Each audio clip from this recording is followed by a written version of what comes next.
Então, eu vim falar um pouquinho sobre o dia de hoje, dia 3 de dezembro, o dia da pessoa com deficiência física. Não poderia deixar de não falar, né? Porque o Victor, além de ter atrofia muscular, né? Ele é deficiente físico, né?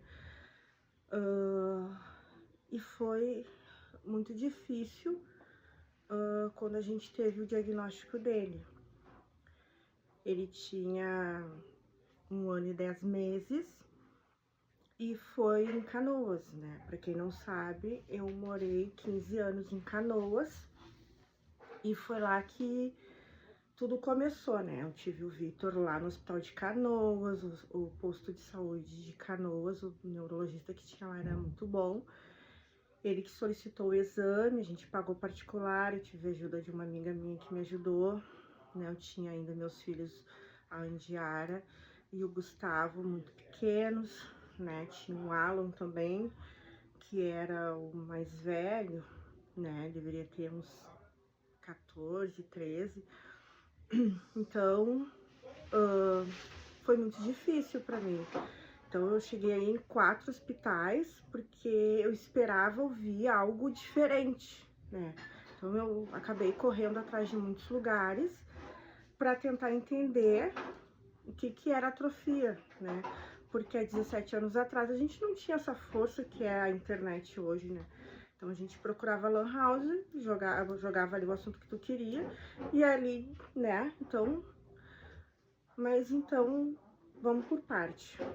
Comecei a ir em vários hospitais, né? Não foi fácil ir para Porto Alegre com ele, o neurologista do posto teve que me ajudar, porque a gente era de Canoas, aí tinha que ir para um hospital maior de porte, né? Então, tem um barulho, sempre vai ter barulho no fim, né? A gente foi encaminhado para CD com 1 ano e 10 meses. Quando eu cheguei na CD, com o diagnóstico dele, naquela situação, naquele ano, era a doutora Natália que estava lá, que era neurologista, né? Uma neurologista muito boa. E aí, eu me lembro como se fosse hoje, que ela disse, então, a gente vai fazer as OTs dele, até então, sem problema. E a gente vai solicitar a cadeirinha de roda dele. Daí eu pensei, cadeira de roda com 1 ano e 10 meses, doutor? Sim, mãe, ele vai usar a cadeira de roda, porque ele não vai caminhar. Daí aquilo foi um choque. Porque até então, atrofia muscular, a gente estava ainda descobrindo. Para quem não sabe, eles são normais, é só aquela parte da musculatura, o músculo, tudo que tem músculo, né, na atrofia, afeta a face, as mãos, os braços, as pernas, tudo. E tu pegava ele, tu via assim que aparentemente tudo certo, mas não, ele não ia caminhar mesmo. Então o Vitor, ele nasceu e com 6 para 7 meses a doença já vem afetando, né, os problemas respiratórios, porque é músculo, né? Então, afeta também o diafragma, afeta também, né? Até para dar uma pneumonia, ou se dá uma complicação respiratória, tudo interfere. E eu me lembro que aquilo, assim, me impactou bastante, sabe? E aí, eu fiquei pensando, né, pô, uma criança com 1 ano e 10 meses, como é que vai ser? Porque a gente vinha de Canoas, né, e pegava 2 condições para ir para CD. Então, a doutora, imagina essa mãe vindo de Canoas para cá, com 2 condições. Como é que ela vai, né, porque ele ia crescer, né? Então, eu ia andar como com esse menino? Então, gente, o que eu quero dizer com o dia de hoje? Que é um dia que a gente imagina que vai ser diferente, né? Todos os anos a gente que é mãe pensa que as leis estão aí, agora tu vê, né? Vão dar o louço pro autismo. Não, a mãe tá lá batalhando, esperando. Bah, agora vai sair tal lei. Bah, agora. Não, vai demorar, é o ano que vem, sabe? E assim vai, né? A gente solicita a cadeira, bah, vai vir logo, não, vai vir em março do ano que vem, entendeu? Então assim, ó, fazem 18 anos, vai fazer 17 anos que o Victor é cadeirante, né? Ele foi cadeirante com 1 ano, então ele já fechou 18 e nada muda, né? As leis estão aí, mas a gente enfrenta aí uma burocracia gigante.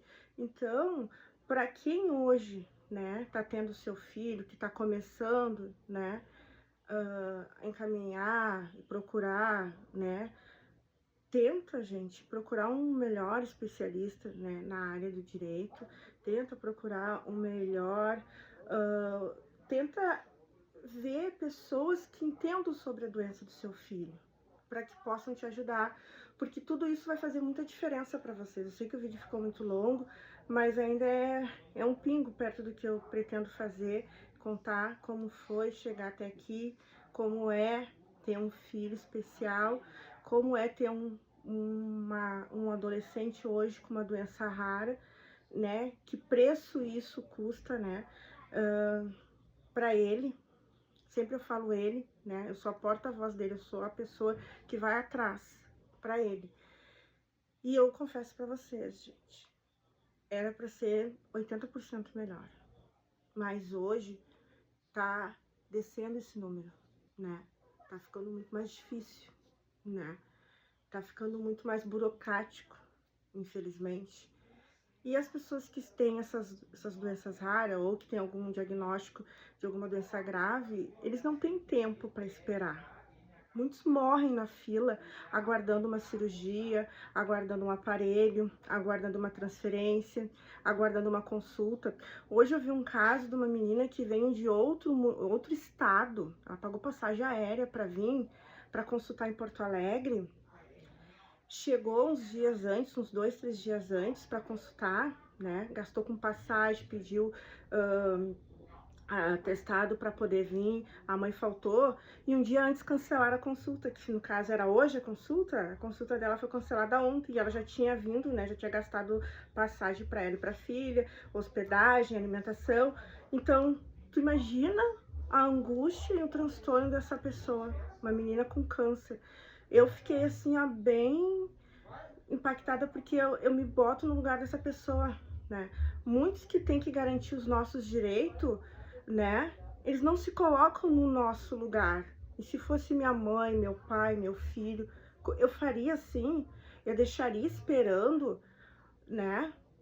Porque uma espera custa uma vida. Uma espera custa um membro do corpo, enfim. Pensa assim, se tu fosse a mãe, ou se fosse contigo, se seria essa demora. Então hoje, gente, 3 de dezembro de 2025, dia do deficiente físico. Meu filho foi cadeirante com 1 ano e 10 meses. E hoje eu vejo, né, que ainda existem muitos erros. Imaginem vocês, o Victor, ele fez uma medição de cadeira no dia 10 de outubro.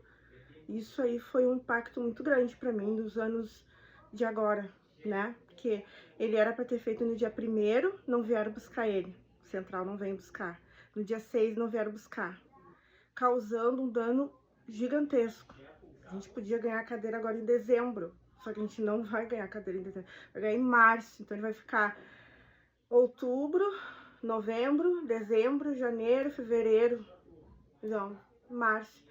Então não vamos contar outubro, vamos contar dezembro, que era para chegar. Então vai ficar dezembro, janeiro, fevereiro, março. Imagina, vai passar todo verão com uma cadeira que dói as pernas, dói o quadril. Imagina, tem uma cirurgia de cima a baixo. Mas é isso, gente. É só mais um desabafo mesmo.